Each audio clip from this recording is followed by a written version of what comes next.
কৃষকের আপন কথা ইউটিউব চ্যানেলের পক্ষ থেকে আজকে আপনাদের সামনে নিয়ে এসেছি আলু বীজ সঠিক পদ্ধতিতে কিভাবে কাটবেন তার জন্য।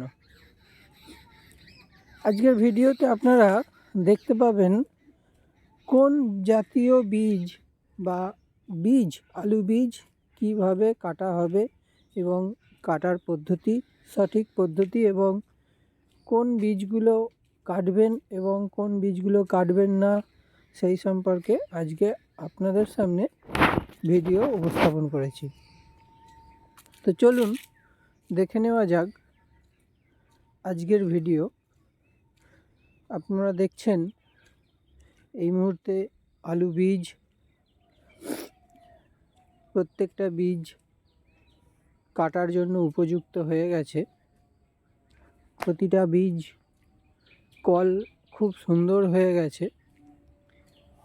এই আলুর বীজ কল করতে হলে আলুর প্রচণ্ড পাতলা এবং যেখানে সূর্যের আলো প্রবেশ করে সেই স্থানে আলু চারিয়ে রাখলে আলুর সুন্দর কল তৈরি হয়। দেখছেন প্রতিটা বীজ খুব সুন্দর এবং মোটা এবং সবুজ হয়ে আছে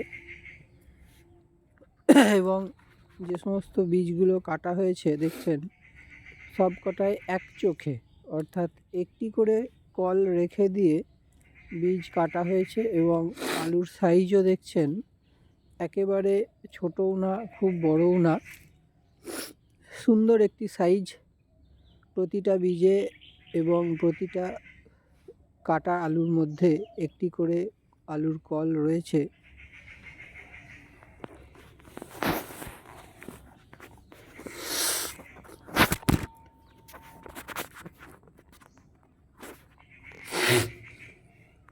দেখুন কি পদ্ধতিতে আলু বীজ কাটা হচ্ছে, প্রত্যেকটা কল একটি করে রেখে এবং সঠিকভাবে যে বীজ কাটার পদ্ধতি সেটি আজকে দেখানো হচ্ছে।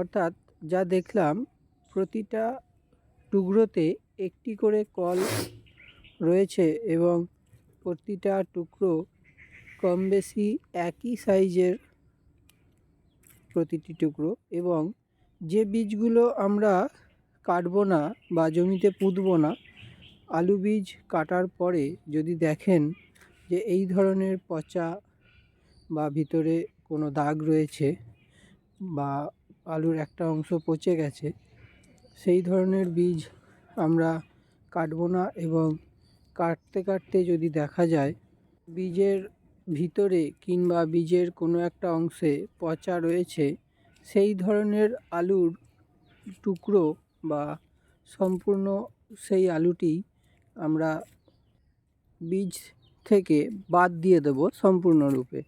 এর ফলে কি হবে, জমিতে বীজ বসানোর পর গাছ যে ফুটবে সেই গাছ মরা সম্ভাবনাটা কম থাকবে।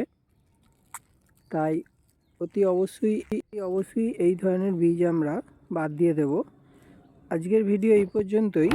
ভিডিওটি ভালো লাগলে অবশ্যই চ্যানেলটি সাবস্ক্রাইব করবেন এবং চ্যানেলের সাথে থাকবেন এবং পাশে থাকা বেল আইকন থেকে অল বাটনে ক্লিক করবেন। ধন্যবাদ।